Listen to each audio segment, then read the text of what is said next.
Hey guys, tonight we dive into the lumpy, louse-infested straw beds of the past to explore the sad and occasionally hilarious history of sleep. Imagine the air heavy with the smell of soot, unwashed linen, and something vaguely porridge adjacent. You lie down on a sagging mattress stuffed with old hay, your knees knocking into someone else's, a snoring uncle, a barefoot child, maybe even a pig huddled at your feet. The candle flickers low until it doesn't, because it falls, catches the thatch, and oops, no more house. You probably won't survive this, so before you get comfortable, take a moment to like the video and subscribe, but only if you genuinely enjoy what I do here. And hey, drop a comment with where you're watching from and what time it is in your corner of the world. Now, dim the lights. Maybe turn on a fan for that soft background hum, and let's ease into tonight's journey together. You trudge up the rickety wooden stairs of a medieval inn, floorboards groaning with every step. You've walked all day in mud-caked shoes, paid your penny for a shared bed, and now you're squinting at the room's only furnishing, a mattress on the floor. Slightly damp, definitely moving. Not on its own. Mind you, just writhing with bed bugs and the occasional flea circus. The straw it's stuffed with is old enough to have known your grandmother and might still remember her snoring. You lie down, and your hip bone hits the floor immediately. There's no pillow unless you count a sack of grain someone left behind, and no privacy. Not that you need it. The bed is one size fits all, and that size includes 3 strangers and a child with a chest cough. Good luck with that. In medieval Europe, the idea of personal sleep space didn't really exist unless you were royalty or very lucky. Most families, rich or poor, shared sleeping spaces. Peasants often crowded into a single room, especially during winter when body heat was a vital survival tool. Parents, children, siblings, and the occasional barn animal snuggled up together like a very chaotic game of Tetris. Even in castles, sleeping arrangements weren't as private as you might imagine. Servants often slept on the floor beside their masters. Royalty might have had their own chambers. Sure, but those chambers weren't always empty. Political guests, visiting nobles, or even just the household chaplain might bunk with them. You'd think a 4-poster canopy bed would offer some respite, but no more often than not, it was just a decorative tent over your communal slumber party. There were, of course, efforts to make the experience slightly less miserable. The rich slept on mattresses stuffed with feathers or wool, though these could also attract insects and mold. Mattresses were often supported by crisscrossed ropes, which had to be tightened regularly, hence the saying sleep tight. Unfortunately, it didn't always mean sleep well. By the way, you ever wonder why we say hit the hay? It's not a metaphor, it was the reality. People literally hit the hay to fluff it before sleeping. Sometimes they even beat it with sticks to scare off whatever had made a home inside. You'd really hope that was just mice. Sometimes it wasn't. Lighting was another concern. Candlelight was precious, but risky. You needed it to find your way, especially if nature called and you had to fumble toward the communal chamber pot, which was absolutely too full and probably still warm. But candles caused countless fires. Houses with thatched roofs and dry wooden beams went up like tinderboxes. There were entire communities where sleep was interrupted not by nightmares, but by a neighbor's chimney bursting into flames. Historians still argue whether sleeping with a candle nearby was a sign of wealth or just recklessness, but in practice, it was both. Let's talk about temperature. Medieval homes weren't known for their insulation, drafty walls, single fireplaces if you were lucky, and cold stone floors meant winter nights could be brutal. People slept in layers, wool socks, cloaks, even hats. Sometimes they piled on every blanket they owned and still shivered through the night. On the other hand, in the summer, you were just stuck sweating into your itchy tunic with no breeze and a room full of human breath. If the fleas didn't get you, the heat stroke might. And then there were the bugs. Fleas, lice, and mites were part of the scenery. You could be a noble wrapped in velvet and still itch like a plague-ridden peasant. Linen was rarely washed, laundering it was time-consuming, and hot water wasn't always available. Instead, bedding was aired out in the sun and beaten to shake out the debris. Spoiler, it didn't work very well. For the especially unlucky, sleep brought more than discomfort, it brought disease. Vermin carried more than annoyance. They carried plague, typhus, and a whole collection of other medieval greatest hits. Some towns believed you could catch illness from night air, so people covered their faces while sleeping. This led to the invention of nightcaps, which were less about fashion and more about not dying in your sleep. Stylish and desperate. But let's not forget the smells. In a world without plumbing, soap, or reliable bath schedules, a packed sleeping area could be, let's say, musky, in inns. The stench was so infamous that some travelers chose to sleep outside in stables or under carts, preferring horses to humans. Horses, at least, didn't snore. Of course, not every part of medieval sleep was a horror show. There were little luxuries, hand-stitched quilts, dried lavender for scent if you could get it, and the soothing drone of a wind-rattled shutter. But comfort was never guaranteed. Sleep was something you endured, not something you cultivated. And just imagine this after a long day of hard labor. No hot shower, no clean sheets, no soft lighting or calming playlist. You curl up next to your coughing cousin and sweaty brother, pray the straws dry tonight, and drift off hoping nothing bites your face before morning. Sleep tight. Indeed, you lie there, breathing in the familiar funk of damp straw and someone else's garlic breath, waiting for sleep to come, but not all at once. Not here. Not now. Not in this century. In the medieval world, slumber doesn't arrive in one long, uninterrupted block. Instead, you get two helpings. First sleep, then second sleep. You close your eyes not long after sunset because what else is there to do in a world with no Netflix, no nightclubs, and nothing but candlelight priced like gold? Maybe you mutter a prayer. Maybe you just pass out from sheer exhaustion. Either way, your body slips into a deep, heavy sleep. You toss, you snore, you drool, and then, around midnight, your eyes flutter open, fully, naturally, and that's completely normal. Segmented sleep, they called it. Or rather, we call it that now because the medievals didn't give it a name. It was just life. People would wake up for an hour or more between their first sleep and second sleep. And during this eerie twilight interlude, they'd do things. Quiet things. Human things. You might stir the fire, say a prayer, have a snack, even slip next door to, cuddle with your spouse or someone else's. Historians still argue whether these interludes were seen as sacred or just a practical stretch of semi-conscious time. What's more intriguing is that everyone accepted this pattern. Physicians, priests, poets, they all wrote about it like it was as natural as rain. One 15th century medical book even recommended that people suffering from insomnia try lying quietly after their first sleep before expecting to drift off again. It wasn't until the Industrial Revolution, with its gas lights and shift work and clocks that bossed people around, that we started thinking 8 hours of solid sleep was the norm. So here you are, midnight-ish, wrapped in a wool blanket with a faint draft curling in under the door. The fire has dwindled to coals. Someone on the far side of the room is whispering a prayer.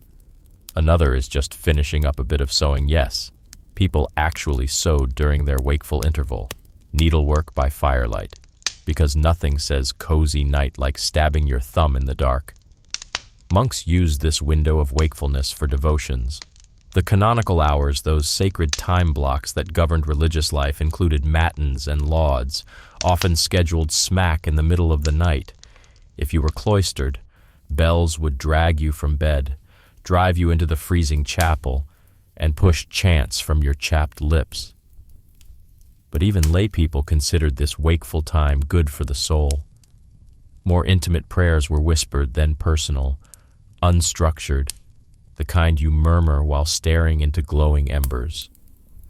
For couples, the midnight window had its own reputation. Doctors and clergy alike claimed that intimacy between first and second sleep was ideal for conception.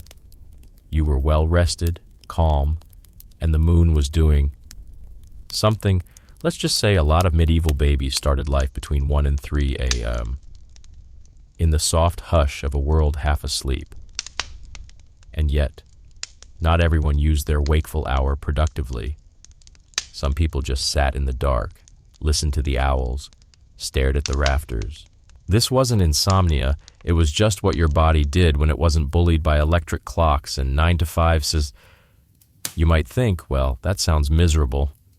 But surprisingly, modern sleep studies suggest our brains like segmented sleep.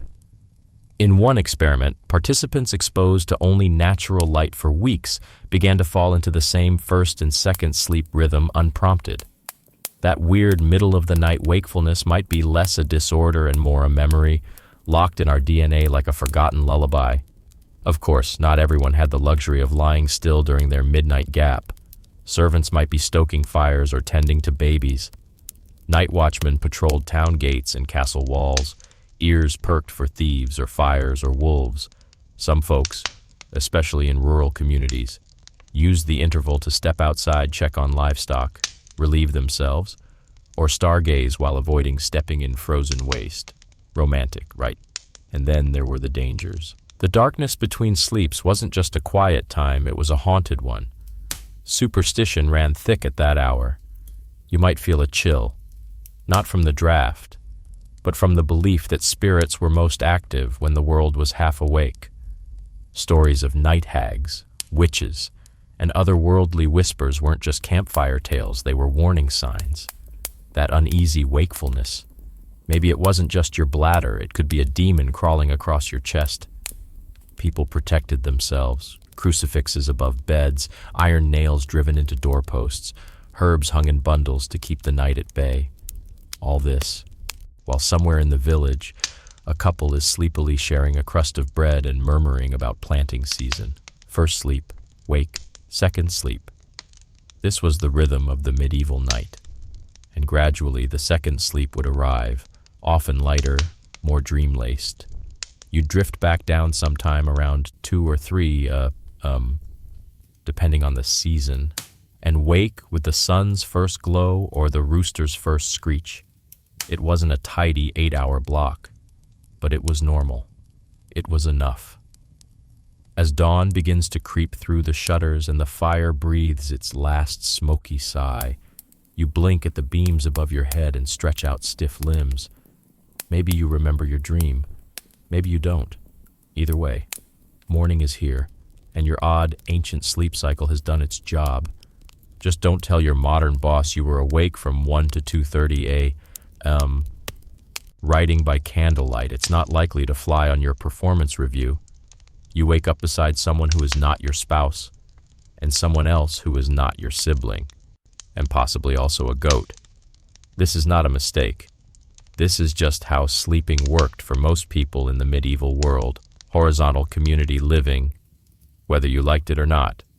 The bed you're in isn't even really a bed by modern standards, more like a broad, vaguely flat surface. It might be a raised wooden platform with a straw mattress, or just the floor layered with rushes and old blankets. In an inn, a bed might mean a bench or a patch of shared floor space you paid for by the inch. And no, you didn't get to choose who lay beside you. You, a traveling merchant, might find yourself shoulder to shoulder with a monk, a widow, a tanner who smells like death, and a pig named Gerald. Gerald is surprisingly warm. The medieval sleeping arrangement was a chaotic democracy.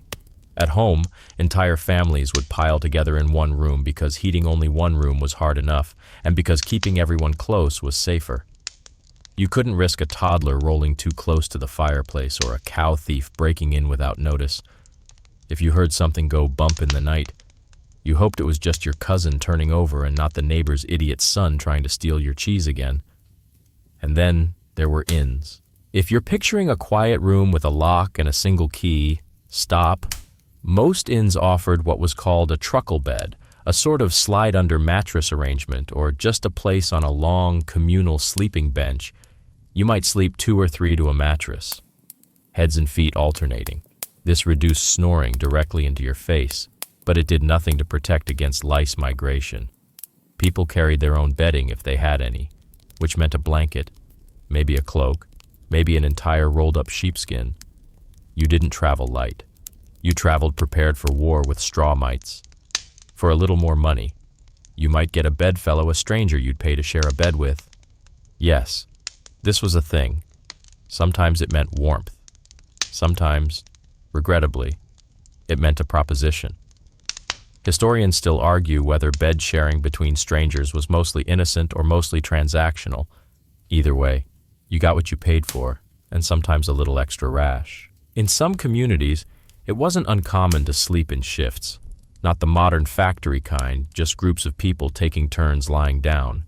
In a cramped cottage, older kids or apprentices might stand watch over livestock or tend a hearth while parents and younger children slept.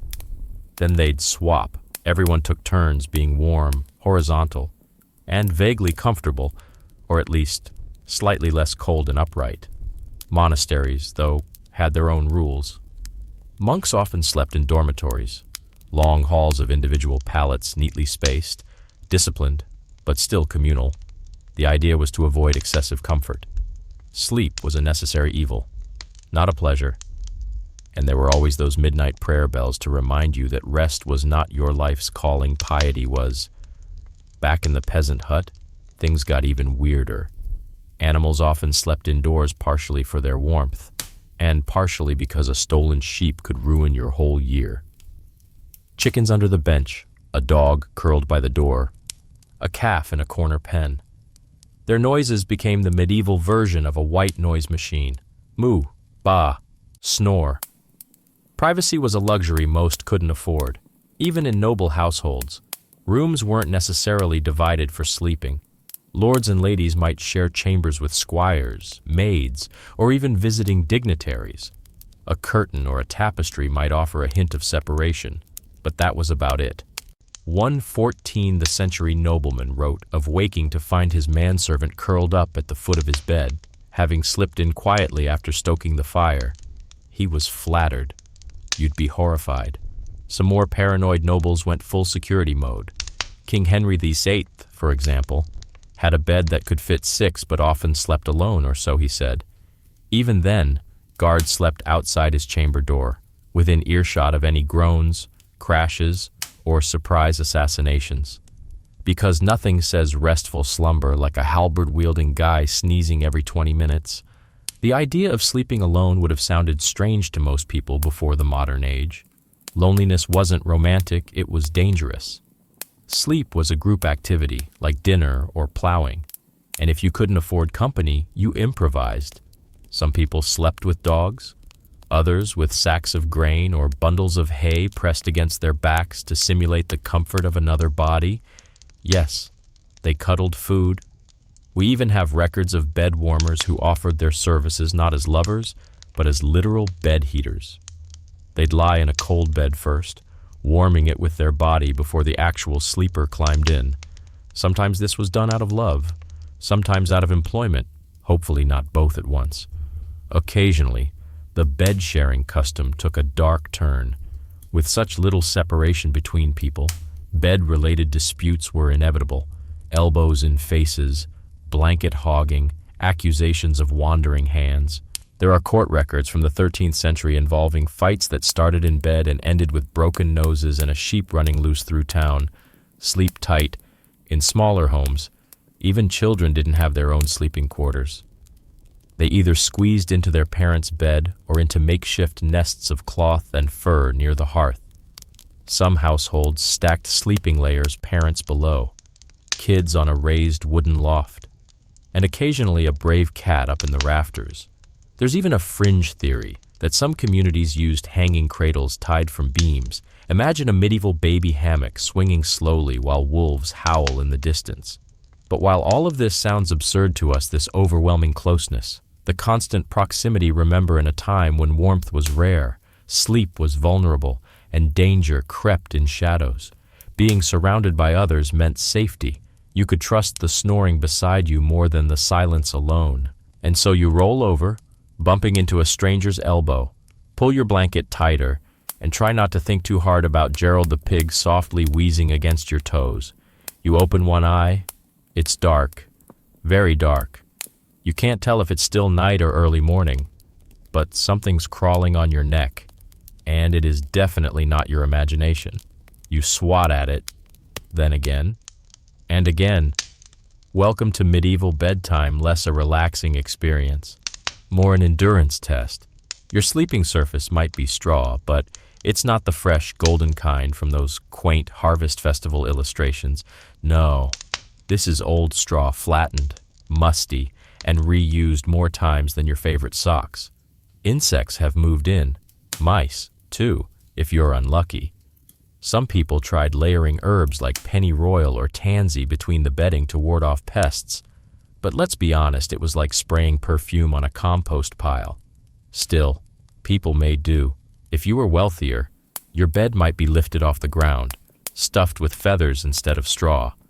That sounds better until you realize that those feathery nests were often damp, full of mites, and tended to burst at the seams. Nothing like waking up mid-dream because a goose exploded under your spine. And even if your bed was soft and cleanish, the environment around it didn't do you any favors. Medieval homes didn't come with climate control. No thermostats, no insulation, no weather stripping. In winter, frost would creep in through the cracks in the walls. In summer, heat would collect under the low roof until you felt like a rotisserie chicken wrapped in wool. To deal with the cold, some people used bed warmers, long-handled metal pans filled with hot coals, slid between the sheets before bedtime. A clever invention, yes, but also a fire hazard on legs.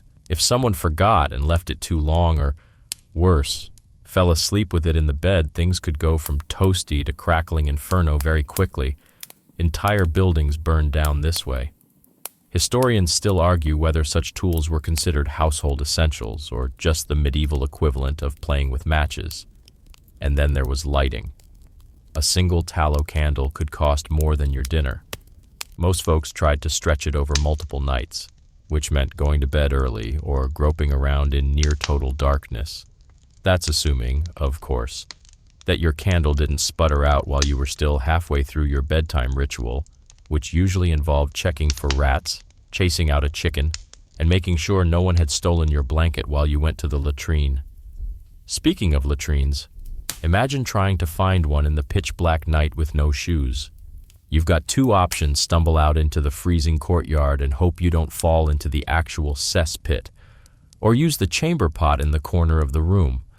And let's be real, every medieval room had that one corner with a pot, a smell, and at least one family member pretending not to hear anything. There was no privacy, just faint embarrassment and a hope that the smell would go away by morning. It didn't, if you were lucky. Maybe you had a wooden screen for modesty, maybe. Or maybe the pot just sat there like an ominous throne beside the fireplace, daring someone to try aiming in the dark. Not surprisingly, sleep was often fragmented not just from your internal body clock, but from constant interruptions: coughing, snoring, rats chewing through grain sacks, babies crying, roosters crowing at the wrong hour. And then there was the real menace: smoke. Medieval homes were smoky, suffocating places. Chimneys were a luxury. Most peasant homes just had an open hearth in the center and a hole in the roof. That meant the room filled with smoke, particularly in colder months when you couldn't risk letting the fire die down. You inhaled soot all night long, waking up with eyes that burned like you'd been tear-gassed and a throat like dry parchment. The result? Your lungs hated you. Respiratory issues were common. So was something called hut lung, a charming medieval gift you received after years of sleeping in smoke-choked rooms with nowhere for the fumes to go but in you. And if the smoke didn't wake you, the bells might. Town clocks rang throughout the night. So did church bells, especially during feast days, religious vigils, or alerts. If you lived near a church, which many did, there was no snooze button. There was just the clang, followed by the familiar sound of your neighbor cursing in Latin under their breath. Some people tried to protect themselves, netting against bugs, woolen caps against cold, even sleeping masks made of linen for the extra sensitive. But most just adapted. You learned to tune out the noise, ignore the itch, and sleep despite the threat of carbon monoxide poisoning by open hearth. Oddly enough, people got creative. Some carved niches into the wall above their beds to hold tiny lamps, safe ones, filled with oil and capped with glass to avoid fire. Others made beds closer to the hearth, not for romance but survival, and some families flipped their bedding every few weeks to prevent rot and mold buildup. It helped. A little. Of course, nobility had it easier. Stone walls, real chimneys, thick drapes, and sometimes even servants who watched the fire all night just to make sure it didn't go out or catch the place on fire. But even they weren't immune.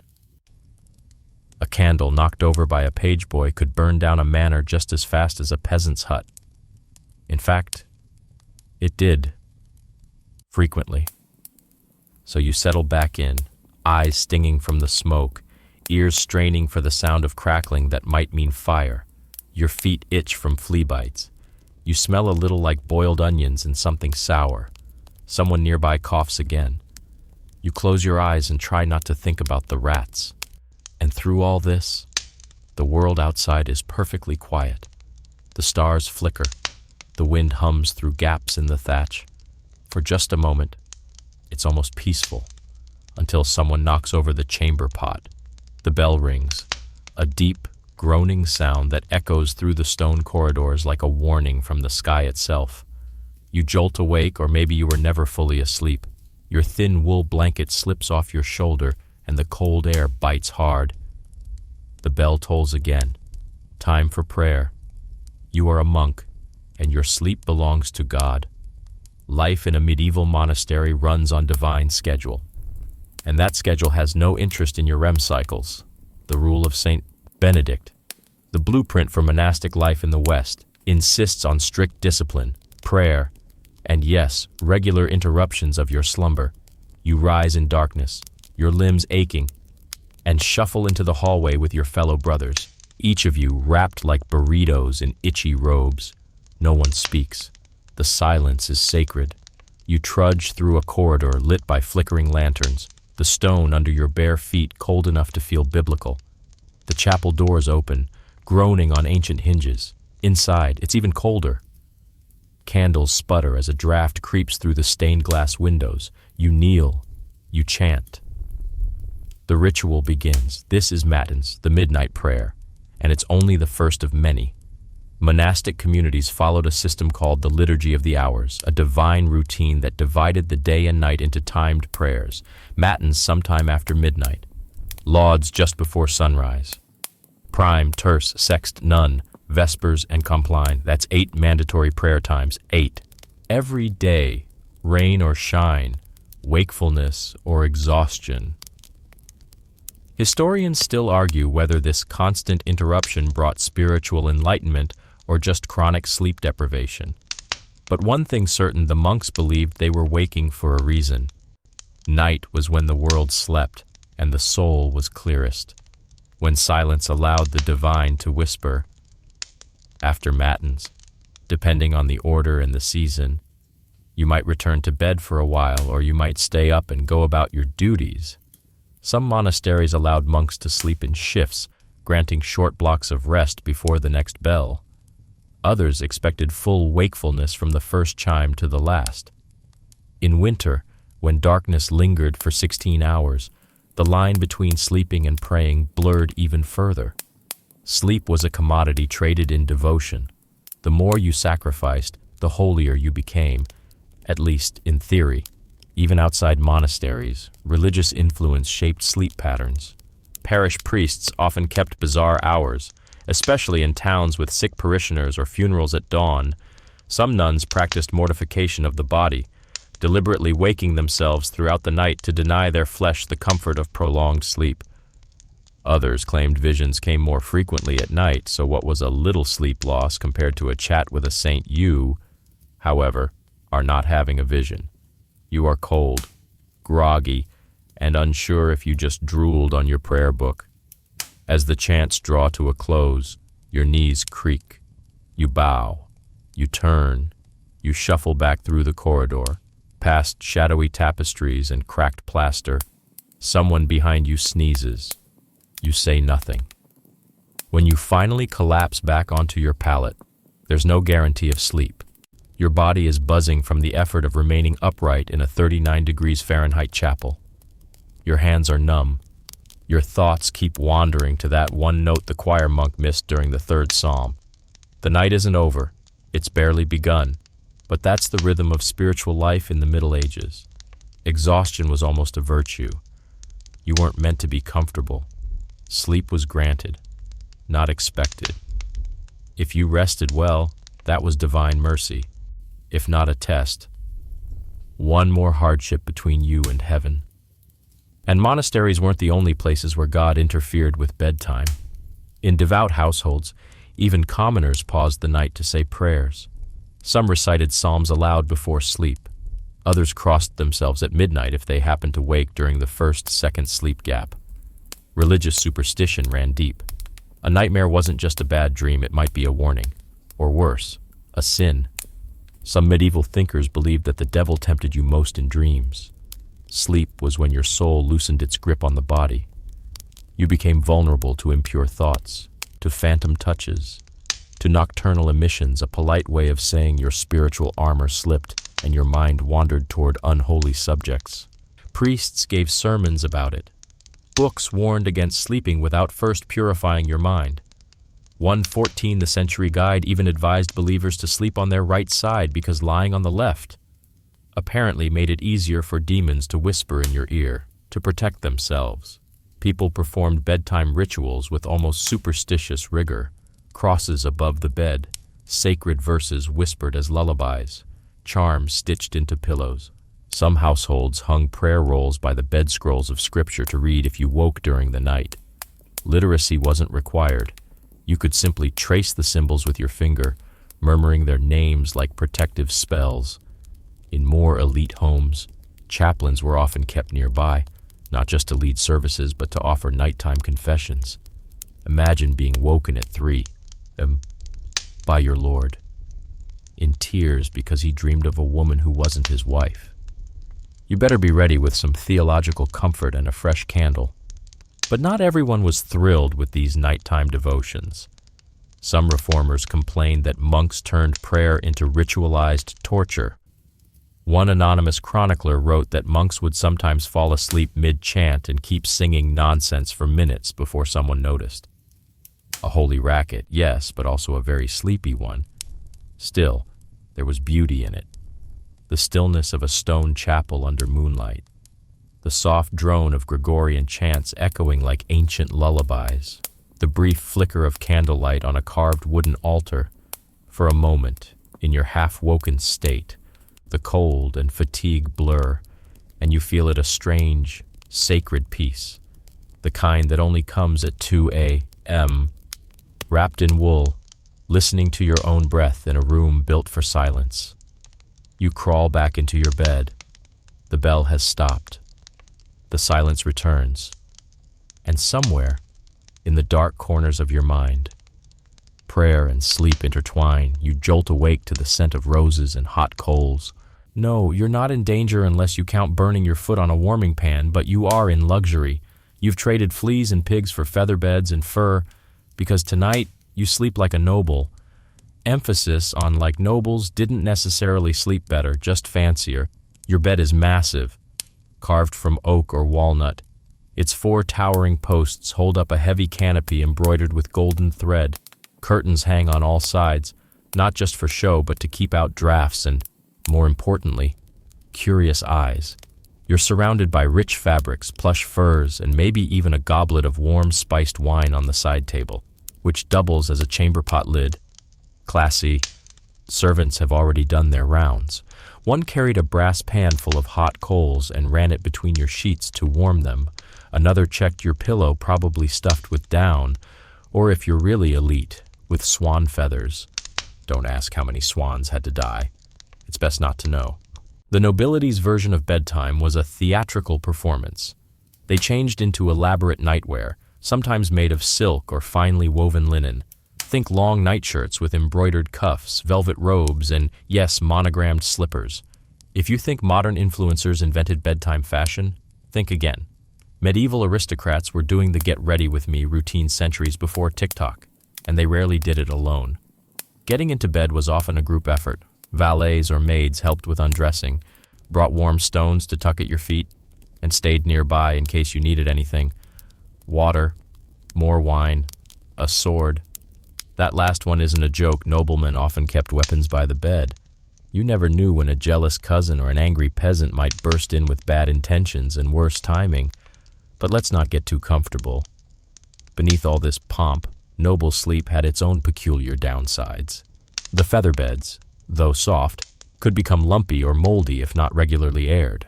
Sheets had to be boiled or beaten outside, and servants weren't always gentle. You might wake up to find your monogram now reads URD instead of Lord. Also, the pillows, luxurious as they seem, weren't designed for proper spinal alignment. You'd probably wake up with neck pain worthy of a jousting accident. Still, compared to the peasants, nobles lived in sleep paradise. Their chambers were often separated from noisy halls, sometimes even soundproofed with thick tapestries and carpets. They had access to dried herbs like lavender, chamomile, or rosemary, used to scent linens or chase away pests. Some nobles even had sleeping charms, ornate metal discs inscribed with prayers or magical runes placed under the pillow to ward off bad dreams. Historians still argue whether these were spiritual tools or just expensive coasters, but not all nobles slept the same. Kings and queens, for instance, lived under constant threat, political, personal, and occasionally supernatural. Royal bedchambers were both sanctuary and stage. Court life demanded that even sleep be performative. A queen might be put to bed in front of witnesses' servants, ladies-in-waiting, even ambassadors. Once everyone left, she might actually get up again and finish reading by firelight or sneak off to a quieter room entirely. And oh yes, nobles had multiple sleeping spaces, withdrawing rooms, second chambers, and even retiring closets. These weren't closets in the modern sense. They were small, private spaces for undisturbed rest or more intimate meetings. Think of them as medieval VIP lounges. Some nobles preferred to nap in daylight hours, too, especially those who indulged in heavy feasting. Afternoon naps were often taken on cushioned window seats or in garden alcoves. These short rests weren't just indulgent, they were strategic. You never knew when a surprise council meeting or impromptu witch trial might demand your energy at night. Wealth also bought sleep tutors. Yes, that was a thing. Physicians and herbalists offered advice on sleep positions, room arrangement, and dietary habits. Some nobles were told to avoid eel stew too close to bedtime, lest they suffer from spirit oppression in dreams. Others were advised to sleep facing east, aligning their soul with heaven. And there were, of course, sleeping potions, concoctions of opium, wine, and herbs. They knocked you out fast, though you might wake up drooling on your crown. Sleep for noble women carried its own rules. Chastity was monitored. Nightcaps weren't just cozy, they were modest. Some noble women even slept in partial corsets, designed to maintain posture and prevent, natural softening. Beauty sleep was not a metaphor. It was a survival skill in a marriage market obsessed with youthful faces and unblemished skin. And nobles weren't exempt from superstition. Even in their gilded beds, they feared nighttime demons, spirits, or witches. They hung amulets, sprinkled salt in corners, or kept cats nearby not for company, but as supernatural security guards. One countess allegedly slept with a crucifix in each hand and garlic under her pillow. Her husband called it devotion. Her servants called it seasoning. Still, there was one luxury they all prized: silence, not easy to come by, even in a castle. Guards pacing, dogs barking, wind howling through arrow slits. Nobles used heavy drapes, layered wall hangings, and thick mattresses to muffle the world. Some even bribed servants to keep quiet past dawn. And when morning came, you didn't just wake up, you were awakened. Servants entered quietly, opening drapes, stoking fires, and offering warm cloths for your face. In some households, minstrels played soft music to gently stir the noble from sleep. Imagine being serenaded awake instead of smacked by a 6 a.m. alarm. Slightly more elegant. So tonight, as you nestle into embroidered linen, head resting on imported goose down, a warm fire glowing nearby, you close your eyes and feel it not just comfort, but power. Sleep, for a noble, wasn't a necessity. It was an event, a ceremony, a declaration I'm safe enough or rich enough to drift away without fear. Just don't forget to check under the bed. Even velvet can't keep out a dagger or a mouse. You bolt upright, drenched in sweat, heart pounding, breath shallow. Something terrible just happened. Except it didn't.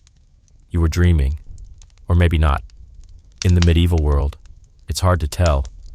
What you felt might not just be a nightmare, but a warning, a punishment, or something much worse. Sleep in the Middle Ages wasn't just risky because of smoke and straw mites, it was also haunted. Bad dreams weren't shrugged off with a sleepy groan and a sip of water. They were taken seriously. Very seriously. If you awoke from a terrifying dream, it wasn't just your brain sorting out stress. It might mean the devil was near, or had already visited. Enter the long and weird history of medieval sleep cures and night terrors. Let's start with the basics. You weren't alone if you had trouble sleeping. In fact, insomnia was common enough to be mentioned in medical and religious texts. The causes, according to the learned physicians of the time who, let's be honest, were sometimes winging it, it could be too much black bile, melancholy, an imbalance of humors, or the consumption of overly spicy food before bed. Curse stew. Anyone remedies were creative. You might be given a pillow stuffed with dried poppy heads to help soften the brain, or a sleep tonic made of lettuce juice, vinegar, and mashed pearls, assuming you could afford to drink jewelry. If that failed, try owl's blood. Yes, owl's blood, rubbed onto the temples. One 13th century text swore it would calm the wildness of the head.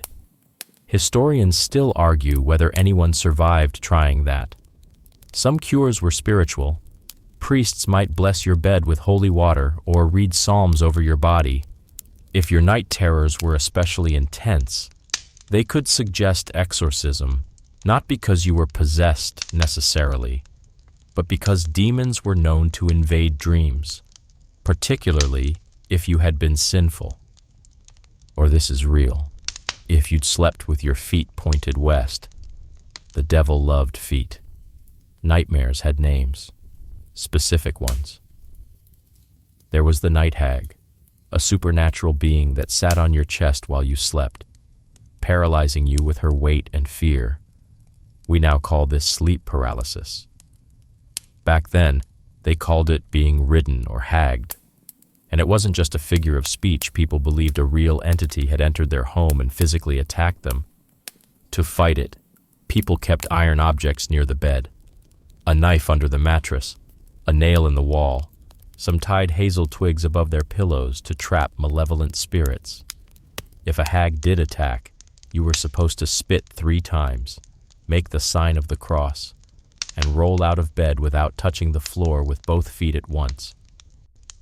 Good luck remembering that mid-terror. Then there were the dream catchers of the era, not the colorful webbed kind, but dream books. These were handwritten guides that explained the meaning of dreams. Dream of falling. Someone close to you would die. Dream of water, you'd be betrayed. Dream of rat switch nearby. These guides varied by region and religion, and some were so elaborate that people treated them like bedtime Bibles. And if your dreams kept getting worse, you might be cursed. In that case, sleep itself became the enemy. People feared going to bed, convinced they'd be attacked again. This led to sleep fasting, staying awake to avoid the dreams. It sounds eerily modern, doesn't it? Except you didn't have coffee or Netflix to get through the night. Just a cold floor and a prayer. Certain people were more vulnerable, or so they believed. Women, especially unmarried or pregnant ones, were thought to attract spirits in sleep. Their minds are soft and open, one monk wrote, like wax to the devil's seal, charming, to prevent that seal from being stamped. Women slept with saint relics, whispered rosaries before bed, or even bound their heads in cloth to protect their thoughts. Children, too, were seen as dream-prone. Mothers might sprinkle salt on a child's forehead or place a candle stub near the crib, not lit. Of course, usually, hopefully. One fringe practice involved rubbing garlic on a baby's feet to ground the soul. No record on whether that worked, but everyone in the room definitely woke up hungry. And let's not forget the herbalists. These semi-respected, semi-feared healers had their own sleep solutions. Some brewed teas of valerian root, hyssop, or mugwort, or others recommended bizarre tactics like sleeping with a toad amulet under your tongue. Yes, under your tongue. The line between sleep medicine and what are you doing with that frog was very blurry. Even more unsettling were tales of people dying in their sleep from bad dreams. Dream death was a legitimate fear. One chronicler tells of a knight who dreamed of being beheaded by a flaming figure and was found dead the next morning, face frozen in terror. Coincidence, maybe. But to the medieval mind, dreams had power. If your soul traveled while you slept, something might catch it and forget to let it go. Still, there were small comforts, simple charms, bedtime routines passed down through generations. You might mumble a rhyme to St. Bartholomew, protector of the bed, or carry a tiny scrap of parchment inked with your birth star's name, folded and stitched into your nightshirt, like medieval pajamas with an astrological twist. Eventually, you'd fall asleep again nervous, maybe, but still, because despite everything, the owl blood, the hag worries, the suspicious stew, your body needed rest, and even the most fearful sleeper eventually closed their eyes. And so you lie back down, your charm tucked into your sleeve, your fingers crossed, your feet definitely not pointing west. You pray the only thing that visits tonight is a slightly less awful dream.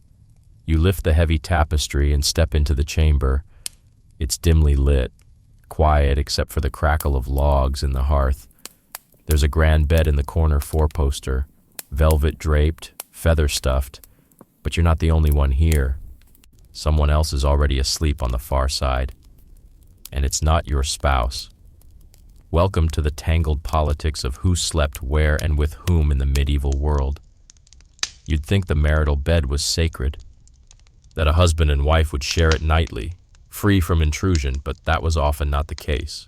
In many households, sleeping arrangements were dictated less by romance and more by status, family strategy, and social norms that made privacy a luxury very few could afford. Let's start with the basics. Nobles didn't always sleep together. A husband and wife might have separate chambers entirely, especially if the house was large enough. These were connected by private passages, so late-night visits could still happen, but they weren't guaranteed. In fact, sleeping apart was sometimes seen as more virtuous, especially during religious fasting seasons, when sex was frowned upon. What better way to stay pious than to separate your beds with an entire hallway in smaller homes? The opposite problem existed. There were too many people, not enough beds, and barely any privacy. Parents shared beds with children, grandparents, cousins, servants, in-laws, and the boundaries were murky.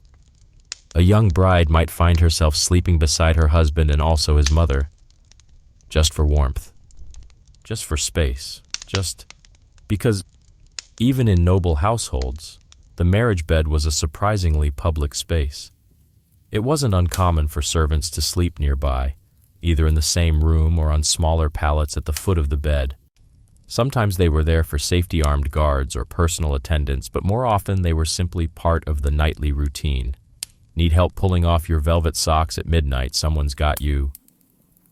Some lords preferred to sleep surrounded by their retinue, not out of affection, but control.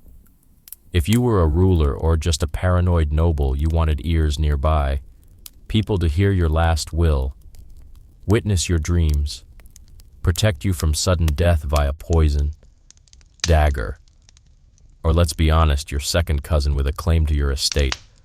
On the flip side, noble women also had their own entourages.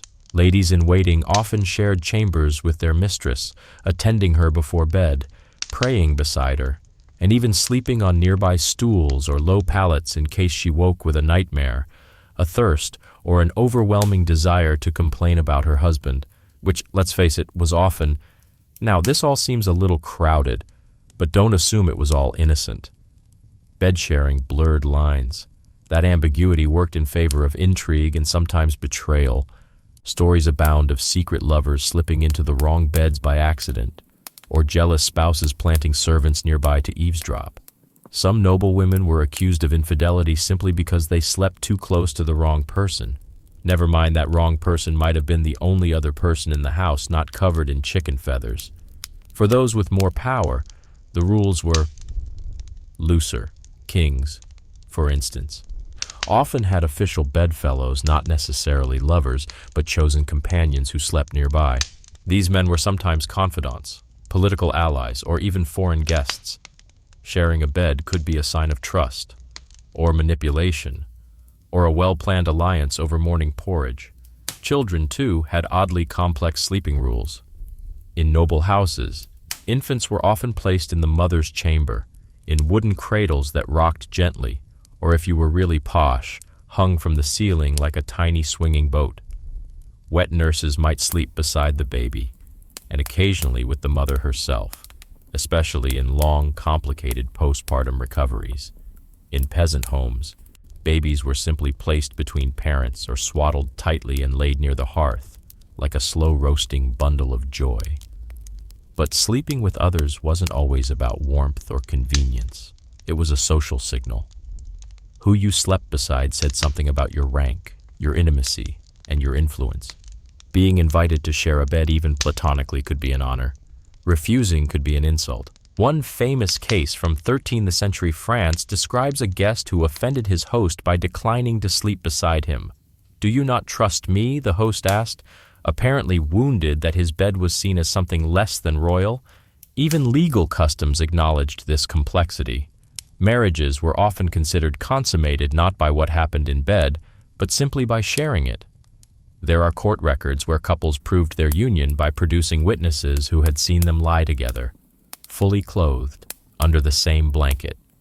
Whether anything romantic happened was less important than the symbolic act of proximity. And yes, that applied in reverse. Annulments were granted when couples failed to share a bed regularly. "She refused my warmth," one medieval farmer lamented in court, and gave it to the dog instead. Whether that was literal or metaphorical, we'll let the historians keep debating that one.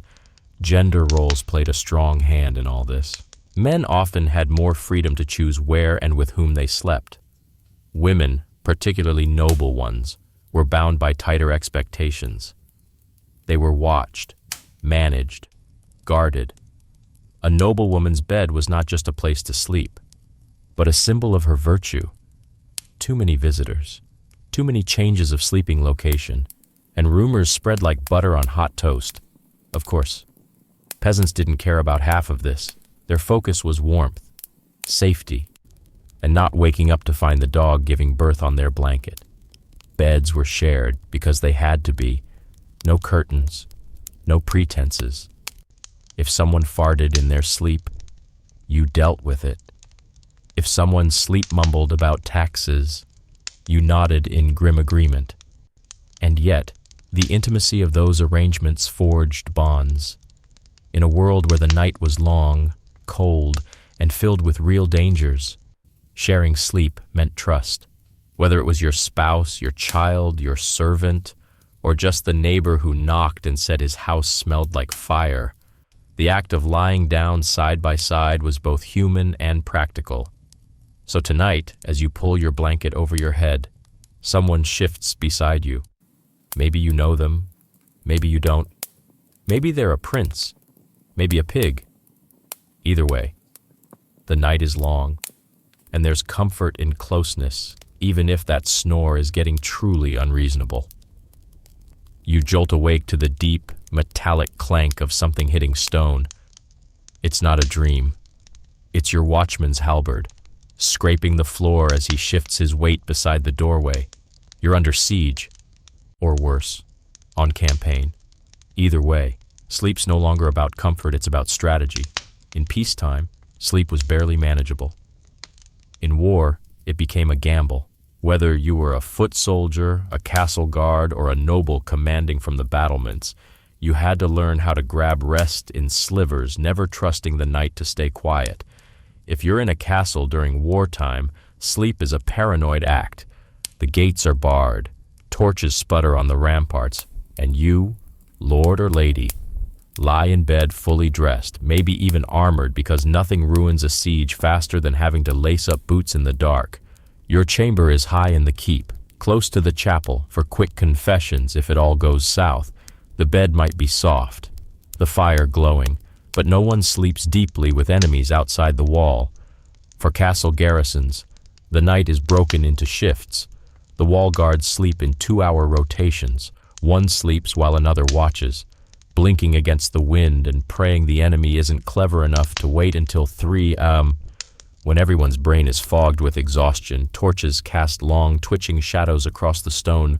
Every flutter could be a trick, or a scout, or something worse, and sleep, when it happens, is brief. Soldiers wrap themselves in cloaks and slump into corners, sometimes lying across doorways to ensure no one sneaks in without waking them. In bitter cold, they press against each other or the warm stone of a fireplace, snoring into shields, dreaming of bread. Sieges could last weeks, months, sometimes years. So sleep became a weapon not just for rest, but for morale. If you could sleep and the enemy couldn't, you had the upper hand. Medieval attackers were known to disrupt defenders' rest with noise horns at random hours, torch raids, even shouting taunts all night. Psychological warfare. Sleep deprivation wasn't modern, it was medieval, and cruelly effective. Historians still argue whether defenders at long sieges suffered more from starvation or exhaustion. But the records make one thing clear: no one was well rested. Outside the castle, sleep on campaign was even more brutal. As a soldier, you marched all day with heavy gear, no bath, and one meal if you were lucky. At night, you laid down wherever you could, sometimes in tents, more often under carts or beside hedges, wrapped in wet wool and prayers. Horses snorted nearby. Your comrade's elbow was in your side. Rain soaked through everything. You slept with your weapon, literally. Sword, dagger, bow, whatever you carried. It stayed within arm's reach. Thieves weren't just enemy soldiers. They were hungry deserters from your own army, so you tied things to your wrist. You even slept in your boots, because taking them off meant losing toes to frost, or losing them entirely to another man with colder feet and fewer morals. In elite armies, there was slightly more structure. Officers had tents. They carried bedrolls, furs, and occasionally even collapsible furniture. But still, they slept in armor. You never wanted to be caught mid-dream with your helmet off. Legends tell of knights ambushed while sleeping, their dreams ending with a sword through the tent wall. One noble supposedly kept a goose tied to his foot at night, a feathery alarm system that honked if anything moved. Genius or madness, hard to say. And yet, there were stranger sleep setups. Crusaders, traveling vast distances on foot or horseback, often camped in ruins, caves, or even crypts. If it had a roof and wasn't currently cursed, it would do. One monk chronicled an entire battalion bedding down in an abandoned Roman amphitheater. He described it as haunted but serviceable, soothing. Naval warfare was worse. Medieval ships were not designed for comfort. Sailors slept in cramped, damp conditions below deck. If they were lucky, most just curled up on planks, bracing themselves against the sway. Imagine trying to sleep as water drips on your face. The air smells of fish and mold, and the guy next to you has definitely never heard of bathing. Seasickness didn't stop at night, it just got more personal.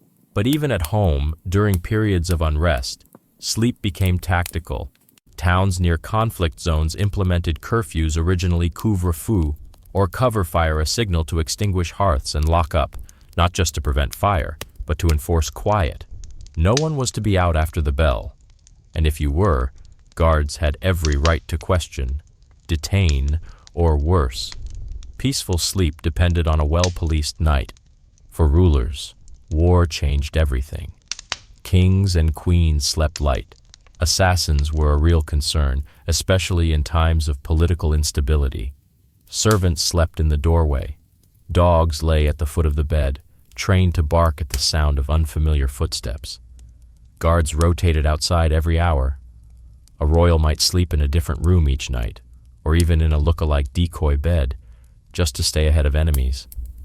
This was the medieval version of sleeping with one eye open, except the other eye was covered in chainmail. And sometimes, sleep itself was used as a trap.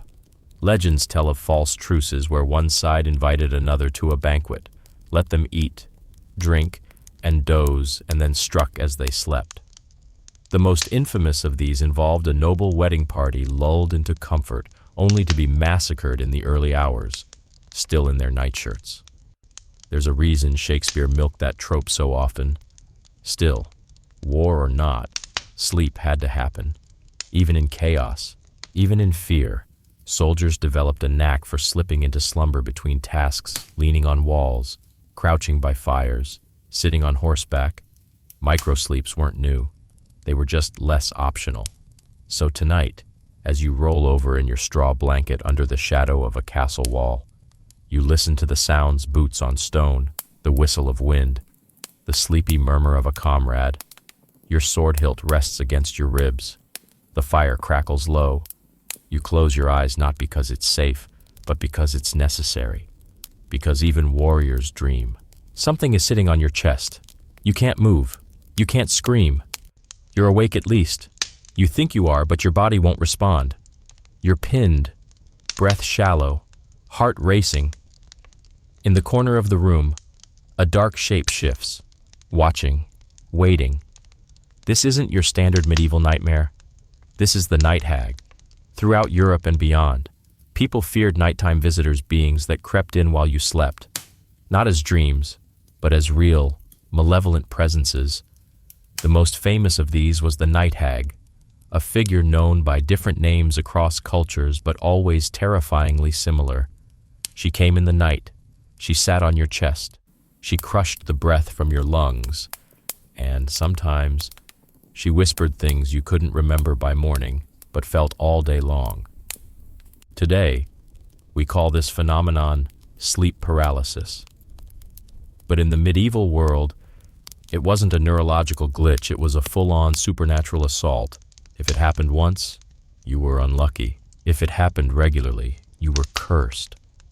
People blamed everything from witches to demons to the recently deceased. Maybe that old woman in the village gave you a sour look. Maybe you stepped on holy ground with dirty shoes. Or maybe you simply forgot to recite your protective psalm before bed. Whatever the cause, the experience was enough to make a grown man sleep with a dagger under his pillow and garlic on the sill. To protect against it, households developed strange rituals. Some people stuffed wolf's hair into their mattresses. Others etched crosses into their bedposts, burned dried sage, or kept iron shears under the bed blades pointing outward, like an angry security system for demons. Still, even with protection, the night was teeming with fear. If your sleep felt off, if you dreamt too vividly, sweated too much, or woke feeling heavy, you might suspect demonic interference. And it wasn't just peasants. Clergy, nobles, even monarchs claimed to be haunted in their sleep. One 12th century monk wrote that he woke nightly to the sensation of being bound by invisible cords while a voice hissed in Latin. He began sleeping sitting up, candle burning, crucifix in hand. Of course, the devil was always lurking in medieval minds. Nighttime was his favorite playground. The hours between midnight and 3 a.m. were considered the witching hours, when spirits were strongest and human defenses weakest. It was said that if you woke suddenly during that time, you should pray immediately. Otherwise, you risked your soul wandering off into the dark, never to return. Historians still argue whether these tales were literal belief or symbolic language for trauma, guilt, or even disease. But the consistency of the stories across centuries and cultures suggests that something real was happening, whether spiritual or psychological. No one's quite sure. And demons weren't the only threat. In some regions, People feared spirits called Mara or Alp malevolent beings that crept into dreams and caused night terrors. These figures were often blamed for sudden deaths during sleep, especially in children. If a baby died overnight, families would declare it had been visited by a spirit, sometimes placing tiny amulets in the crib afterward to prevent a second visit. Sleep was dangerous. For everyone, the church, naturally, had plenty to say. Dreams could be divine, yes, but they could also be traps. Warnings from demons disguised as loved ones. Lustful visions planted by the devil. A monk dreaming of a beautiful woman might wake horrified, believing he'd been spiritually violated. Some reported confessing daily, just in case their dreams had dragged them into sin. One poor friar kept a bucket of cold water beside his bed to dump on himself if a dream got too tempting. But it wasn't all terror and torture. Some dreams were seen as messages, prophetic ones. If you dreamt of fire, perhaps a war was coming. If you saw a crown, maybe you were destined for greatness or rebellion. Entire families made decisions based on dreams, marriages, pilgrimages, even battles. If your grandmother saw a white stag in her sleep, you packed your bags for Jerusalem. No questions asked. To guide the confused, dream interpreters roamed cities and courts, offering explanations for a price. You dreamt of wolves, they'd say. That's betrayal. A river that's fertility. Teeth falling out. Oh dear, someone you love is about to die. Comforting stuff. But not all interpretations were so gloomy. Some believed that good dreams were visits from saints, a healing in sleep, a sign of divine favor, a comforting voice. Proof. Your prayers were working. In an age with little medical certainty, people clung to sleep as a place where truth could break through. Still, the terrifying dreams stuck around. And if you had one too many, there were people who could fix you. These were the charmers, the hedge witches, the nighttime specialists. For a coin and a few whispered words, they'd give you protection, a pouch of herbs, a blessed pebble, a strange chant you had to whisper backward before sunrise. They weren't approved by the church, but they were tolerated as long as they didn't get too popular. In more extreme cases, people were exorcised because of their sleep. If your dreams were violent, or if you thrashed at night, or God forbid spoke in strange tongues while unconscious, the local priest might decide your bed was a battlefield. Holy water would be sprinkled. Psalms recited. In some rare and unfortunate cases, you'd be bound to the bed to keep the devil from dragging you through the rafters. Charming. But through all of this, people kept sleeping. They had to, and eventually, even the most haunted dreamers found ways to cope. Night prayers, bedtime blessings, or the simple comfort of sleeping beside someone they trusted. Not because they thought the nightmares would stop, but because if something came, at least they wouldn't face it alone. So tonight, you lie still, eyes on the dark ceiling. You've whispered your prayers. You've hung iron by the door. The candle burns low beside your bed, and if something comes, you'll feel it. Something sitting on your chest. Just kidding. Probably. You're a child in medieval Europe. That means your bedtime is not filled with lullabies or soft stuffed animals. There's no glowing nightlight shaped like a rabbit. No gentle story about clouds or caterpillars or bears who love you. Instead, as you squirm beneath a scratchy wool blanket, someone leans close and whispers, "If you don't behave, the bogeyman will come through the chimney and eat your toes. Sleep tight." Little one, childhood and sleep were not a sweet pairing in the medieval world. For starters, kids weren't viewed the way we see them today as delicate angels in need of constant nurturing. They were seen more like small, slightly wobbly adults in training. And when it came to bedtime, the expectations were about the same: stay still, be quiet, and don't wet the bed. Many children shared sleeping spaces with siblings, cousins, even parents. A baby might be swaddled and tucked tightly beside its mother or wedged between two older brothers who both kick in their sleep. In poor households, children often slept near the hearth on bundles of old cloth or straw. In the summer, They might even sleep outside to escape the stifling air indoors. Ever cuddled a goat under the stars because your house was too hot? No medieval kids did. Infants, especially, were at risk during sleep. Sudden infant death syndrome wasn't understood, but people noticed that babies sometimes didn't wake up. Mothers were warned not to roll onto their infants, which led to all sorts of creative sleep arrangements. Some tied babies into cradles. Others used wooden sleep boxes placed beside the bed. In particularly superstitious regions, parents would leave offerings, tiny charms, or crumbs of bread to ward off spirits believed to steal babies in the night.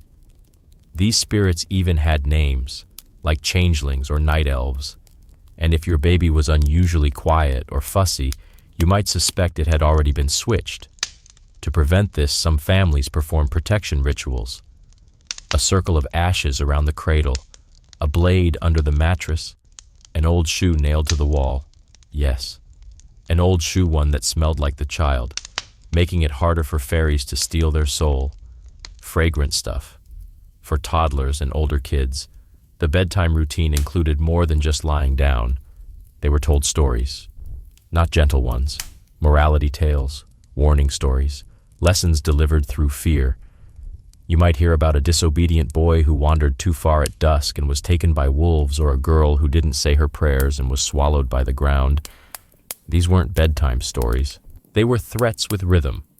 Historians still argue whether these tales were meant purely as discipline, or if they served a deeper communal function transmitting cultural values, fears, and rules through repetition. Either way, if you didn't sleep, it was definitely your own fault for angering St. Nicholas, or worse, the chimney witch. School-age children were expected to rise early and contribute to the household chores, tending animals, even grinding grain or spinning wool. Sleep wasn't a sanctuary, it was fuel. Get too much of it, and people whispered you were lazy. Get too little, and you got smacked for yawning during morning mass. No win there. Some kids were sent to apprentice in other households as young as 7 or 8. Their sleeping arrangements often got worse. You might be curled up on a rush-covered floor beside a cold oven or sharing a thin mat with another apprentice who snored like a goat gargling nails. If you wet the bed, heaven help you, that might mean beatings or being publicly shamed by having your wet sheet displayed outside. Not subtle, not forgiving. Still, there were moments of warmth. Parents would sometimes hum to their children simple tunes, not unlike chants. Some households used scented herbs, lavender, thyme, or chamomile bundled under a pillow to calm a fussy sleeper. In wealthier homes, nursemaids cared for children, helping them settle in with soft linen sheets and carved cradles. One lucky noble child might even fall asleep watching shadows dance across the ceiling from stained glass windows in a private chapel. Medieval medicine had its say, too. Physicians believed children needed more sleep than adults and lighter sleep. Too much deep sleep, they warned, weighs the mind and dulls the wit. Too little, and your humors would curdle. Yes, curdle, like bad milk. So some parents, in a weird twist, would try waking their children at intervals through the night just to shake the brain awake. That's right, medieval snooze buttons were your mom yelling, "Time to turn over before your thoughts rot." Bedwetting had special meaning. It wasn't just a mess, it could be interpreted as a sign of spiritual weakness or fear of sin. Remedies included tying knots in bed sheets, whispering protective phrases, or brace yourself making the child sleep on a cold stone floor to scare the water away. Effective, no. Traumatizing, absolutely. And yet, kids adapted. They curled up wherever there was warmth. They napped on piles of laundry, on dogs, even on sacks of grain. Some fell asleep beside spinning wheels, soothed by the rhythmic clatter. Others dozed during long sermons, heads resting on parents' knees, dreaming of simpler fears like being eaten by a forest spirit or swallowed by a swamp. The harshness of childhood sleep in the Middle Ages reflected a broader truth: life was fragile, death was never far, and sleep for children was a dangerous crossing between days. So families layered their children with protection faith, charms, stern stories, and sometimes just their own arms around a small, squirmy body. So tonight, as you drift off, you feel a little hand grab yours. A sibling, a cousin, someone smaller than you, breathing warm air into your neck. You close your eyes and whisper a rhyme you barely understand. Something about saints, or stars, or not losing your soul in the dark. You fall asleep holding hands, and hope the bogeyman takes the night off. You wake up sweating, breath quick, eyes darting toward the rafters, and the first thought in your head is, what does it mean? In the medieval world, a dream wasn't just a dream. It was a message, a warning, a glimpse into something beyond the veil of flesh and soil. You didn't just have a dream, you were given one, and it was your job to figure out why. Dream interpretation was not some fringe curiosity in medieval life, it was a full-blown cultural obsession. Everyone, from illiterate farmers to kings and bishops, believed that what happened in your sleep had weight in the waking world.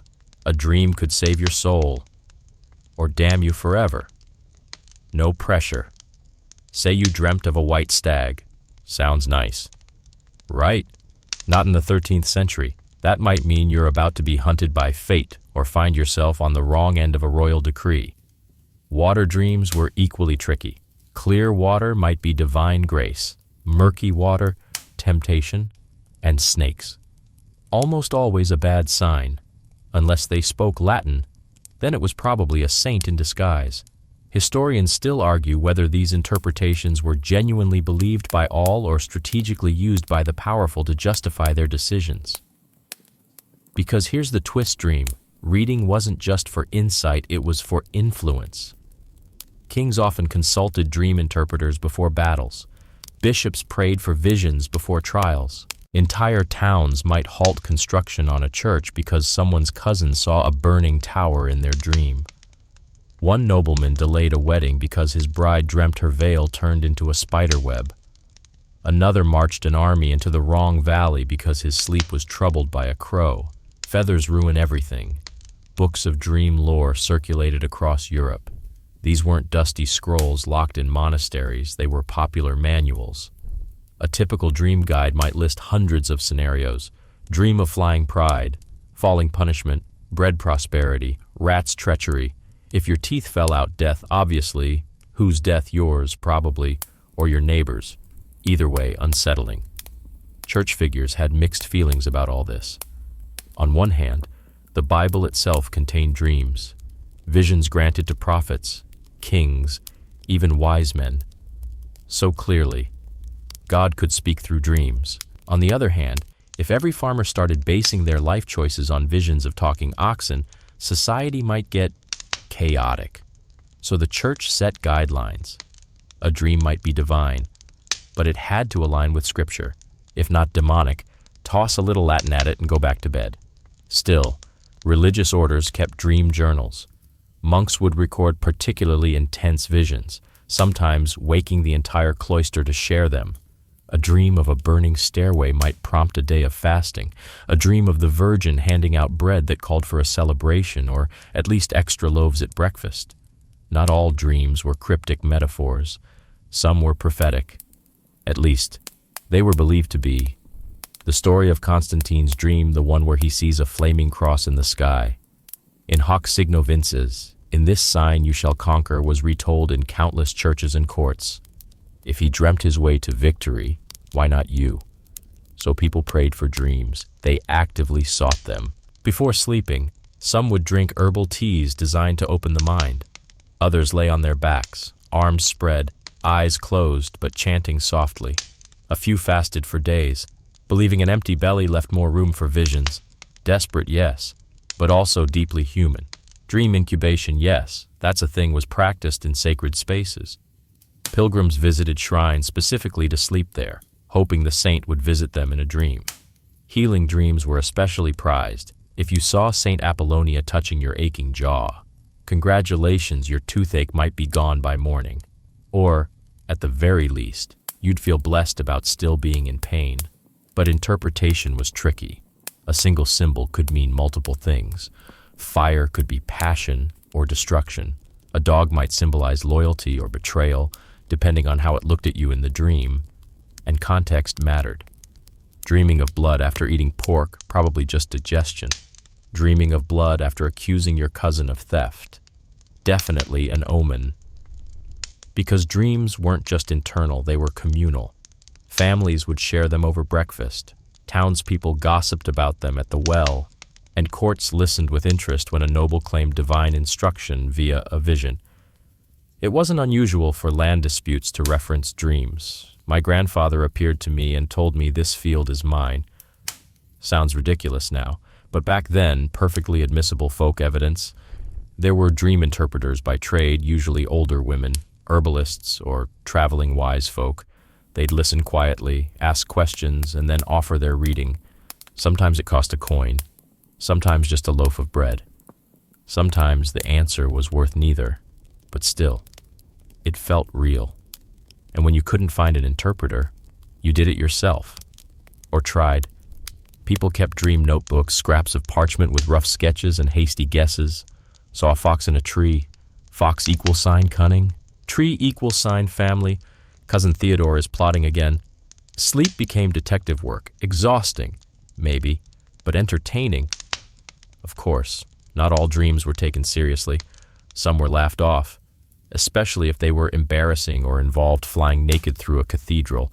Others were dismissed as caused by heavy humors or bad digestion. One medieval doctor blamed a patient's erotic dreams on too many figs. The man switched to pears. No word on whether that helped. Still, many people lived by their dreams and died by them. One knight reportedly refused to ride into battle because he dreamt his horse cried out. Don't do it. He turned back. His comrades mocked him. They died. The horse lived. Legends have a funny way of remembering the winners. So tonight, as you drift off, you wonder, will you dream of water or fire? Will a saint visit you? Will your dead uncle appear with news from the other side, or will it just be that recurring one where your teeth fall out while riding a goat backwards into a castle? Either way, you'll wake up, reach for meaning, and try to decide whether to pray, panic, or just skip breakfast. The sun is high, the air is thick. You've been plowing, threshing, weaving, hauling, or baking for what feels like forever, and then it hits you. That irresistible, syrupy tug behind your eyes. You're going down, not to the tavern, not to confession, but to nap. Right there, in the shade of the barn, with straw for a pillow and chickens for company. Welcome to the forgotten world of medieval micro-sleeps. In an era without clocks, without 9-to-5 routines or electric lighting, sleep wasn't just a one-and-done nighttime event. It was sprinkled throughout the day and night in unpredictable but totally accepted intervals. You didn't wait until bedtime if you were tired. You stole sleep like a bandit whenever and wherever the chance appeared, and that made sense. Life was labor, especially for peasants who worked dawn to dusk on grueling physical tasks. Fields didn't care about fatigue. Ovens didn't pause for rest, so people adapted. They grabbed moments, rested their eyes during the lull between chores, drifted off beside the sheep, nodded off during long church sermons which were often delivered in Latin, a language most of the congregation didn't even understand. Imagine trying to stay awake during that while kneeling on stone. Good luck. Historians still argue whether these scattered dozes were planned or instinctive, but the documentation suggests a little of both. Some abbeys actually allowed short daytime rests for monks who worked overnight vigils. Field manuals from the late Middle Ages include advice for pacing your tasks around the heat of the day, an unspoken nod to the value of a well-timed nap under a tree. And naps weren't just for peasants or monks. Nobles napped too, especially after meals. The post-feast slumber was so common that in some noble households, small rooms were set aside specifically for midday rest. A noble might vanish after lunch, reappearing hours later refreshed, perfumed, and pretending they hadn't just drooled on a silk pillow. But not all naps were so leisurely. Jesters, for instance, often collapsed between performances. These traveling performers lived life in bursts, high energy followed by total collapse. After exhausting a feast hall with hours of tumbling and jokes, some better than others, A jester might crawl into the shadow of the banquet table and pass out, limbs tangled in leftover chicken bones and the hem of a duke's robe. Mothers napped while nursing. Shepherds napped while watching their flocks, trusting their dogs and ears to handle any problems while they caught 10 blessed minutes beneath the sun. Pilgrims napped along the road, lying on rolled cloaks with one eye open, knowing full well that their walking stick doubled as both support and club. Children, of course, napped often and dramatically. They'd collapse mid-play, mid-bite, mid-sentence. Some communities even had traditional songs to coax children into midday sleep slow, repetitive melodies that acted like medieval white noise machines. These lullabies often mentioned saints or animals, sometimes both sleep. Little sheep, St. Agnes watches, charming, mildly unsettling. But there was a darker side to stolen sleep. Napping in the wrong place or at the wrong time could be dangerous. On the road, you risked theft. In battle, it could be fatal. In court, it might get you whipped. There's a story of a scribe who fell asleep while copying a manuscript. His supervisor caught him, drenched the page in ink, and made him redo the entire thing from memory. Medieval burnout was real. Still, the impulse to nap was strong, especially during summer, when the heat turned bodies into soup. Siestas weren't just Mediterranean. They existed across much of Europe. Entire towns would slow in the hottest hours. Blacksmiths paused their hammering. Bakers closed their ovens. Shops pulled shutters. It wasn't called nap time, but everyone knew what was happening. Sleep happened in alleys, cloisters, carts, meadows, stairwells, and behind market stalls. One traveler noted that Paris was loudest before noon and after dusk because in the middle, people simply vanished. Not because they left the city, but because they were lying behind barrels with their hats over their faces. Even judges caught naps between cases. And if you were in the church, well, complying the last prayer of the day could put even the holiest monks to sleep. There are accounts of monks slumping forward mid-chant, snoring into the psalms while a brother gently nudged them back upright, peaceful, predictable, and don't forget the midwives. They often worked through the night, tending to laboring women and crying infants. So when dawn came, they curled up in corners, under benches, on makeshift beds of cloaks and herbs. Their naps weren't indulgent, they were survival. Just enough sleep to keep the hands steady and the mind sharp for the next birth. Even animals were in on the action. Cats, of course, ruled the nap game. But farmers noted the patterns of cows, goats, and even birds, often syncing their own rest with the animals. If the whole barnyard dozed after lunch, why shouldn't you? But not everyone approved of daytime sleep. Some clerics warned against it.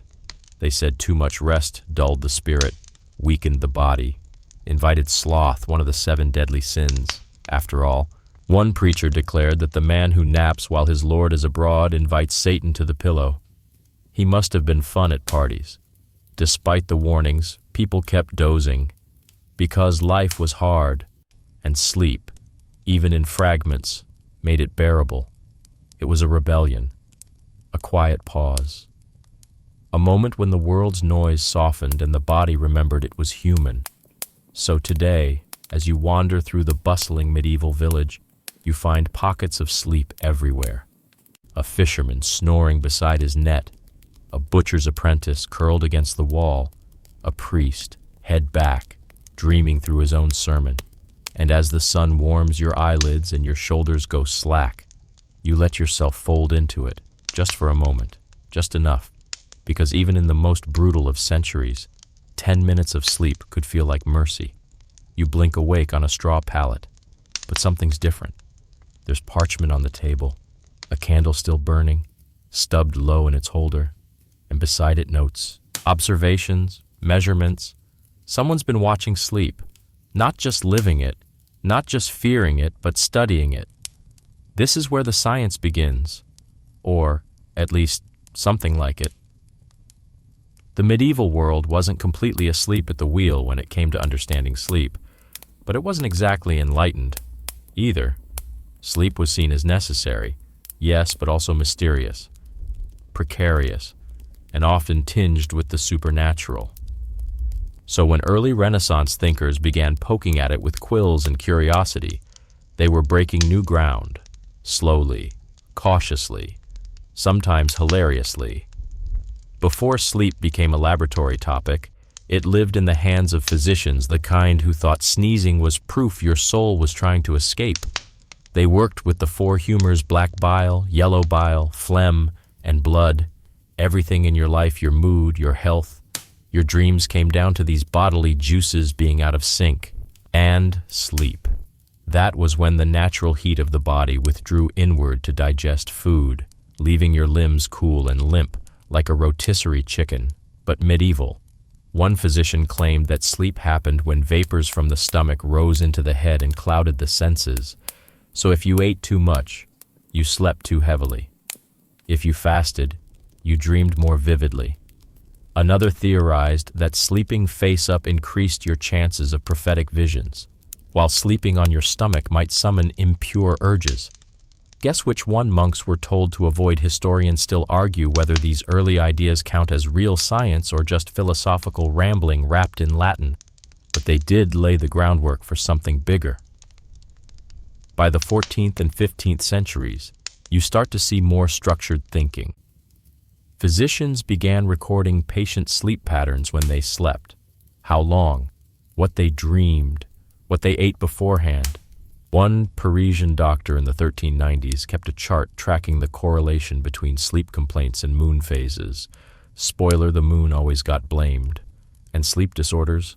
Oh, they were on the radar. One early manuscript refers to nocturnal suffocation, which probably meant sleep apnea or severe snoring. Another mentions patients who rise from their beds and wander as if awake, but cannot recall it. Sleepwalking. Back then, it was treated with prayers and cold water. Lots of cold water. Insomnia, too, became a focus. The cause, doctors claimed, might be too much thinking, or anxiety, or ghosts.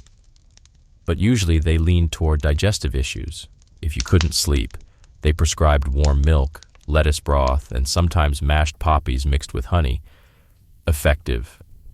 Arguably. Tasty. Absolutely not. The line between science and superstition was razor thin. Astrology still played a huge role. Sleep was believed to be influenced by the positions of stars and planets. Saturn encouraged long, deep sleep. Mercury triggered restless, dream-filled nights. If Mars was high, good luck sleeping at all. You'd probably just lie there stewing in celestial rage. Still, interest in the mechanics of sleep kept growing. Some Renaissance thinkers dared to challenge older theories. They began questioning whether dreams really came from the divine or just from the body, processing sensations and memories. Radical stuff, considering people still thought left-handedness was a sign of devilry. Leonardo da Vinci, never one to leave a mystery alone, famously experimented with polyphasic sleep napping multiple times a day instead of getting it all in one go. According to some sources, he slept for 20 minutes every 4 hours. Modern researchers debate whether that's true or just Renaissance rumor, but either way it shows that people were beginning to see sleep not as a static block, but a flexible tool. There were also efforts to optimize sleep, especially for scholars and monks. Some monasteries began adjusting their prayer schedules to balance spiritual duty with mental clarity. A tired monk was less useful in the scriptorium, after all, and universities, particularly in Italy and France, began teaching that rest was essential for retaining knowledge. You couldn't master Latin if your eyes were crossing from exhaustion. Oddly, this was also the age of sleeping schools, not literal classes, but guides to better sleep. One Italian text instructed readers to eat warm foods, wear soft fabrics, and avoid loud noises before bed. Another advised putting your feet in warm water while listening to lute music. Now we're getting somewhere. Sleep became a topic for artists. 2. Painters depicted sleeping saints, dreamers visited by angels, and allegorical images of sleep himself, a peaceful, often bearded figure holding a poppy or pouring water. Meanwhile, poets began to romanticize dreams as portals, sacred spaces, or metaphors for desire. Think Dante, wandering the dream world in the Divine Comedy, led by Virgil through layers of vision and sin. Even law started paying attention. In a few 15th century court cases, defendants claimed that crimes committed in their sleep were not their fault. One man said he killed a chicken in a dream and woke to find it really dead. Whether he was believed is lost to history, but it opened up conversation about the boundaries between sleeping and waking responsibility.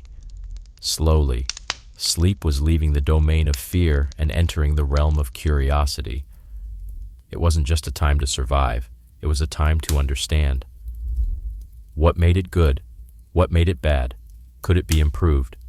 These questions, still being asked today, were beginning to stir beneath fur blankets and flickering candlelight. Of course, the tools were limited. No EEGs, no sleep labs, no caffeine-free herbal teas promising miracles. Just observation, repetition, and a growing hunger to decode one of life's most fundamental mysteries. So tonight, as you tuck yourself into the straw or silk, under stars or ceiling beams, you're part of a long experiment, one that stretches from ancient dreams to Renaissance diagrams. You close your eyes not just to rest, but to participate.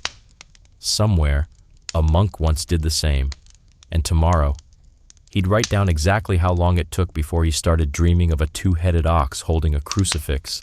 Science had to start somewhere. You lie down on a mattress that doesn't bite you. There's glass in the windows. A soft ticking clock nearby. Maybe even the hum of an appliance. It's familiar, comfortable, almost suspiciously so, but don't get too cozy. Modern sleep, for all its upgrades, might still be cursed. We didn't land in dreamland gracefully. As the medieval centuries gave way to industrialization, everything changed. Gas lamps, streetlights, and eventually electricity dragged humanity into a world where darkness was no longer absolute and nighttime no longer sacred. Suddenly, people could stay up and stay awake. Before, your body rose and rested with the sun. Now you're working a late shift under buzzing fluorescent tubes. Your second sleep gets interrupted by screen glare, and your dreams are cluttered with emails, half-finished texts, and that weird video you watch before bed where a raccoon solves a puzzle.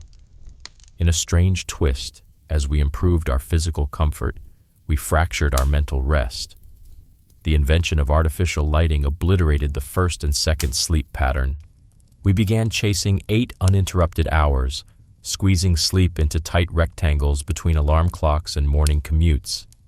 It became a competition, a self-help obsession, a billion-dollar industry. Historians still argue whether the modern push for perfect sleep has helped us or left us more anxious about bedtime than ever before. You used to share a bed with 5 people and a goat. Now you share it with a glowing rectangle that pings every time someone likes your post. You don't need to fend off night hags. You have notifications. You don't burn owl blood under your pillow. You take melatonin, magnesium, ashwagandha, and still wake up feeling like a toasted sock. And yet, the desire for good sleep hasn't changed. We still perform rituals. Chamomile tea replaces boiled lettuce. White noise machines mimic the hum of wind through thatched roofs. Weighted blankets echo the dense warmth of body-packed peasant beds. Even blackout curtains are just a modern version of heavy velvet drapes that once hung from 4-poster beds to keep out candlelight and nosy servants. Somewhere along the line, sleep stopped being a natural function and became an identity. Are you a light sleeper, a morning person, a deep REM warrior? There are apps to track your dreams, podcasts to whisper you to sleep, and influencers who show off their bedtime routines like medieval nobles once flaunted gold-threaded pillowcases. But despite all the pillows, mattresses, mood lights, essential oils, and sleep consultants, insomnia persists. Sleep deprivation is one of the great modern epidemics. Studies link it to everything from heart disease to depression to the general inability to function after 9 a.m. You're not alone if you dread bedtime. In fact, studies show that anxiety about sleep often creates more insomnia than actual noise or discomfort. That's right, just worrying about not sleeping is enough to keep you awake. Classic. And while we may not be getting crushed by demons, we are haunted by overthinking. Modern night terrors aren't pitch-black figures at the foot of the bed.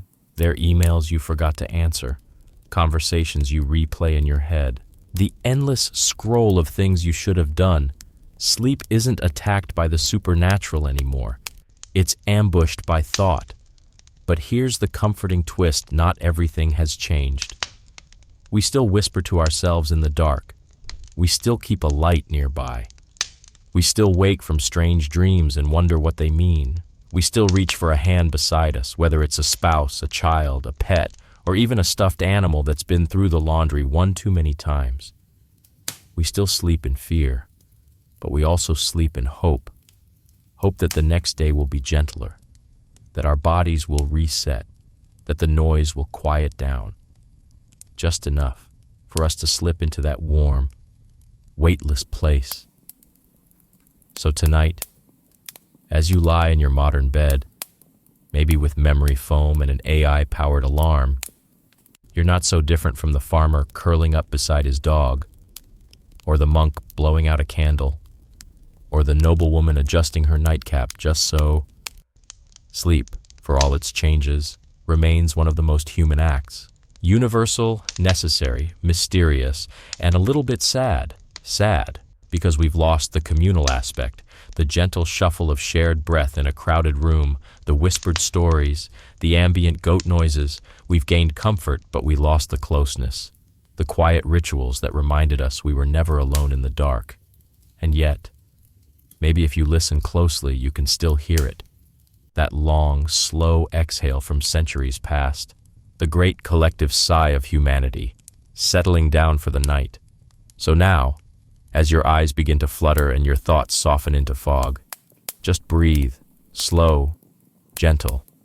Let the weight of the world roll off your shoulders like an old wool blanket slipping to the floor. You're not in a peasant's cottage, or a monk's stone cell, or a noble's perfumed chamber, but you carry echoes of them all. Every dream, every whisper, every shared sigh across time still lives in the stillness of your room. Let your limbs go heavy. Let your jaw unclench. There's nothing left to do tonight. No fields to plow, no prayers to chant, no demons to banish. You're safe here, held by gravity, hugged by silence, or the gentle hum of a fan, maybe. That soft background hum we mentioned. Let it carry you like the wind carried smoke from a hearth 1,000 years ago. Sleep doesn't have to be perfect. It just has to come. Whether it comes in fragments or floods, wrapped in linen or lit by LED, it's yours, and it's ancient, and it matters. So close your eyes, breathe again, and slip quietly into the story you've been telling yourself for thousands of years.